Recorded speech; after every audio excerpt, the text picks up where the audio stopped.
बिस्मिल्लाहिर्रहमानिर्रहीम। आज हमने नया चैप्टर शुरू करना है, डायनामिक्स। पिछला चैप्टर हमने बच्चे पढ़ लिया था काइनेमैटिक्स। काइनेमैटिक्स में हमने पढ़ा था study of motion without discussing its cause. हमने सिर्फ मोशन पढ़नी थी, ये नहीं डिस्कस करना था वो किस वजह से हो रही है। डायनामिक्स में काज भी पढ़ना है। डिफरेंस बिटवीन डायनामेटिक्स और काइनेमैटिक्स यही है, दोनों स्टडी ऑफ मोशन है।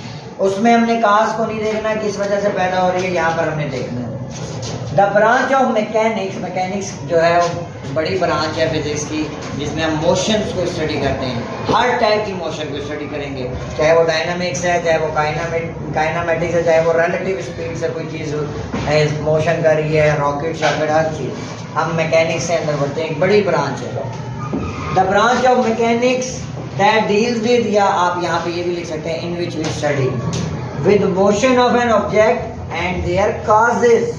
यही डिफरेंस है कि उसके काज भी पढ़नी है, आखिर ये हरकत हो रही है तो क्यों हो रही है, और किस वजह से स्पीड बढ़ रही है, किस वजह से स्पीड कम हो रही है, और कैसे डायरेक्शन में मूव कर रही है। ये सारी चीज़ें हम इस चैप्टर में पढ़ेंगे। एक डायनामिक्स की डेफिनेशन, उसके बाद हम पहले डेफिनेशन पढ़ेंगे फोर्स, क्योंकि कोई भी चीज़ मूव करती है किसी फोर्स की वजह से। फोर्स की आज तक हम डेफिनेशन पढ़ते आए हैं, पुश और पुल ऑफ एन ऑब्जेक्ट। किसी बॉडी पर अगर आप पुश कर रहे हैं या पुल कर रहे हैं तो आप उस पर फोर्स लगा रहे हैं। तो यहाँ पर क्योंकि अब आप बड़े बच्चे हो गए हैं, 9th क्लास में आ गए, तो यहाँ पर ज़रा आप बड़ी डेफिनेशन पढ़ेंगे। Force is a agency, the agency which moves or tends to move. वो चीज़, वो एजेंसी जो किसी चीज़ को हरकत देती है या मजबूर करती है हरकत देने पर। स्टॉप रोकती है, आर टेंड्स टू स्टॉप, या उसे मजबूर करती है रुकने पर। To the motion of a body it can also change direction of motion. For example, आप भाग रहे हैं, मैंने आपको पकड़ा हुआ है, आप मुझसे छुटकर भागने की कोशिश कर रहे हैं। अब मैं आपको रोक रहा हूँ, मजबूर कर रहा हूँ आपको रुकने पर, टेंड्स टू स्टॉप, मजबूर कर रहा हूँ, लेकिन आप कोशिश कर रहे हैं भागने, तो मैं आपके ऊपर फोर्स लगा रहा हूँ। यही तो फोर्स है। अगर आपकी फोर्स ज़्यादा होगी तो आप छुट के भाग जाओगे, मेरी फोर्स ज़्यादा होगी तो आप रुके रहोगे। अगर कपड़े ख़राब होंगे तो फट जाएंगे। कपड़ा अगर 2 नंबर होगा तो कपड़ा हाथ में आ जाएगा, ठीक है, फिर आप भागने में कामयाब हो जाओगे। तो यही कहता है, agency which moves or tends to move, stop or tend to stop motion of a body. It can also change the direction. कैसे चेंज ऑफ डायरेक्शन करेंगे? आप बॉलर हैं, आपने बॉल कराई, जब मुझे बॉल कराई है तो आपने फोर्स लगा कर ही बॉल फेंकी है ना। मेरे पास बैट है, मैंने उसको बैट से कवर ड्राइव खेल दी है, लेग पे छक्का मार दिया है, आउट हो गया हूँ, या मैंने बैट से टच किया। अब बॉल की डायरेक्शन थी मेरी साइड पर, जब मैंने उस पर बल्ला लगाया तो उसकी डायरेक्शन चेंज हो गई। तो वो it can also change the direction. ये क्रिकेटर वाली जो एग्जांपल है ना, ये डायरेक्शन की। आप डेफिनेशन दोबारा रिवाइज करेंगे। The agency which moves or tends to move, stop or tends to stop the motion of a body, a motion of an object is called force. It can also change the direction of motion. For example, मैं knife को की मदद से Apple cut कर रहा हूँ, इसका मतलब मैं उसको फोर्स लगा रहा हूँ। क्रिकेटर जो है वो बैट्समैन, क्रिकेट की बॉल जो है वो हिट करता है बैट्समैन, तो वो उस पर फोर्स लगाता है, उसकी डायरेक्शन चेंज करता है। या सिंपल बॉडी में बॉलर जो है वो बॉल करता है, फोर्स लगा रहा है। अच्छा, ज़रूरी नहीं है कि आप फोर्स लगा रहे हो तो हरकत भी पैदा हो रही है। इस दीवार पर आप फोर्स लगाओ, गिरेगी, आप तो ताकत लगा रहे हो ना। तो वो ये कहता है कि अगर एक पर्सन वॉल के ऊपर फोर्स लगा रहा है तो वो फोर्स तो लगा रहा है, लेकिन दीवार नहीं हिल रही। तो ज़रूरी नहीं है, it is not necessary that force create या force moves the body in any direction, कि जो फोर्स जो है वो उसे मजबूर करे किसी डायरेक्शन में होने, ज़रूरी नहीं है। तो ये डेफिनेशन, और इसके आपके बुक में 5-6 एग्जाम्पल है, आपने कोई से 2 उठाने short question. What is inertia? Inertia की एग्जाम्पल मैं आपको पहले दे चुका हूँ कि मैं इस बच्चे को रोक रहा हूँ और ये बच्चा जोर लगा के भाग रहा है। The property due to which it resists its change of state of rest or motion. वो प्रॉपर्टी जिसकी वजह से कोई जिस्म रोकता है, मुज़ाहमत करता है अपनी हरकत वाली हालत को चेंज करने के लिए या रुकी हुई हालत को चेंज करने के लिए। अब ये बैठा हुआ, मैं इसको उठाता हूँ या नहीं उठता, ये इनर्शिया है। अब इसका इनर्शिया इसके मैस पर डिपेंड करता है। अब इस क्लास में मौजूद वसीम जो है उसको हम कहते हैं कि एहसान को या जो है क्या नाम है, अब ये क्या नाम है हमारे पास शहीर को, इनको जो है आपने हिलाना है और ये जो है टिक कर बैठ जाए, तो इसका इनर्शिया डिपेंड करता है मैस के ऊपर। अब शहीर या कोई और बच्चा जो मोटा है, हट्टा कट्टा है, उसको वसीम नहीं हिला पाएगा।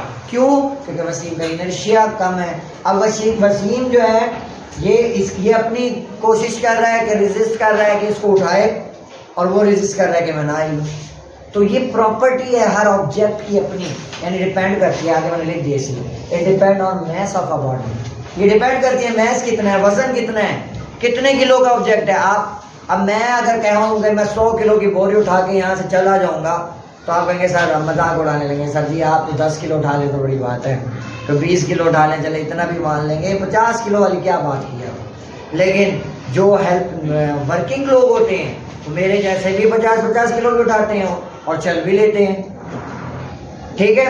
तो वो यही कहता है कि गैलीलियो ने ये बात प्रूव की कि हैवी मैस बॉडी जो है ना उसको डिफिकल्ट होता है। वो आप ट्रक को धक्का लगाओ, हिलेगा? नहीं हिलेगा ना। ट्रैक्टर ट्राली को धक्का लगाओ, नहीं हिलेगा। अगर आप साइकिल को धक्का लगाओ, हिल जाएगी ना। तो साइकिल का इनर्शिया थोड़ा है, ट्रक का इनर्शिया ज्यादा है।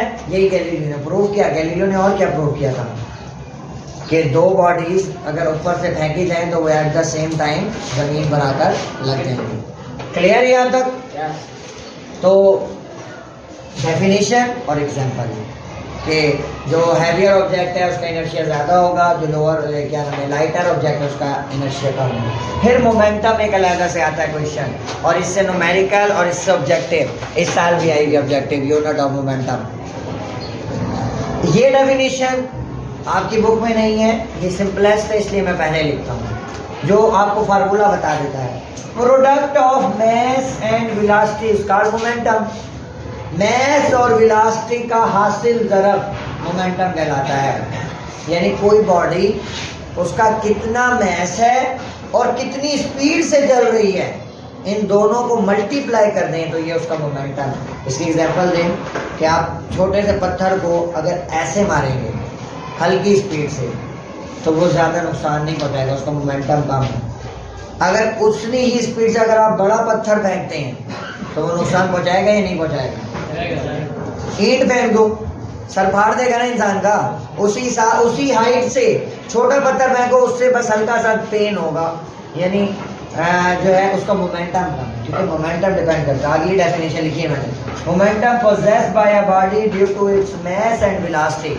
मैस और वेलोसिटी की वजह से जो चीज़ किसी बॉडी के अंदर होती है वो उसका मोमेंटम कहलाता है।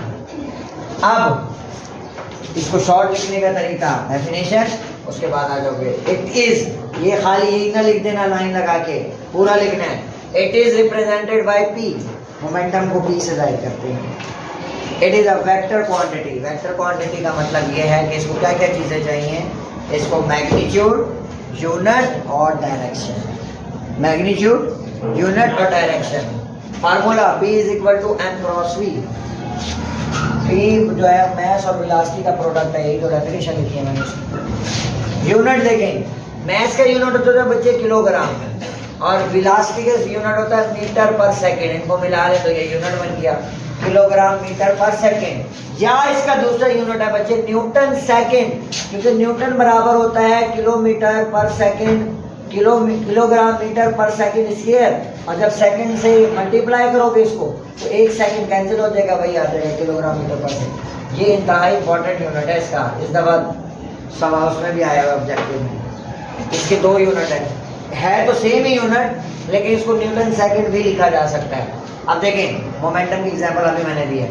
हैवी ट्रक अगर स्ट्राइक करता है, बेशक उसकी वेलोसिटी भी लो हो, तो वो करेगा हाई, उसके पास हाई मोमेंटम होगा, वो ज़्यादा नुकसान देगा। अब बुलेट छोटी सी गोली लाइट वेट होती है, लेकिन उसकी वेलोसिटी इतनी ज़्यादा होती है due to high velocity possess high momentum. यानी ये ज़्यादा हो जाए या ये ज़्यादा हो जाए, कोई भी चीज़ ज़्यादा हो जाए, मोमेंटम ज़्यादा हो जाए, या तो मैस ज़्यादा हो। अब छोटे ही पत्थर को आप मारो ज़रा खींच के, लगेगा नहीं लगेगा?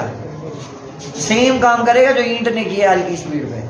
तो यही कहता है कि या तो मैस ज़्यादा हो या वेलोसिटी। दो एग्जाम्पल आपके बुक में हैं, ट्रक वाली भी और बुलेट वाली भी। तो ये चार डेफिनेशन फिर सुन लें। डायनामिक्स, डायनामिक्स क्या है? ब्रांच है मैकेनिक्स की, which deal with motion as well as its causes. Force, the agency which moves or tends to move, stop or tends to stop the motion of a body. It can also change the direction. फिर तीसरी आपने inertia पढ़ी है, the property due to which it resist its change of state of rest और motion. अपनी rest की हालत या हरकत की हालत को रोकने के खिलाफ, यानी उसके खिलाफ मुज़ाहमत करती है, ये इनर्शिया है। गैलीलियो ने प्रूव किया कि हैवी मैस का इनर्शिया ज़्यादा होगा, और ये मैस पर डिपेंड करता है। मोमेंटम अभी आपने देख लिया, product of mass and velocity. या मोमेंटम जो है कोई बॉडी रखती है उसकी मैस और वेलोसिटी की वजह से, represented by P, vector quantity है, पी बराबर M cross V, unit kilogram metre per second या newton second. Newton per second नहीं, न्यूटन सेकेंड, क्योंकि सेकेंड एक प्लस सेकेंड एक नेगेटिव सेकेंड को कैंसिल करेगा। और फिर बुलेट और ट्रक वाले एग्जाम्पल होते हैं। यहाँ तक आपने देख कर आना। जज़ाकल्लाह।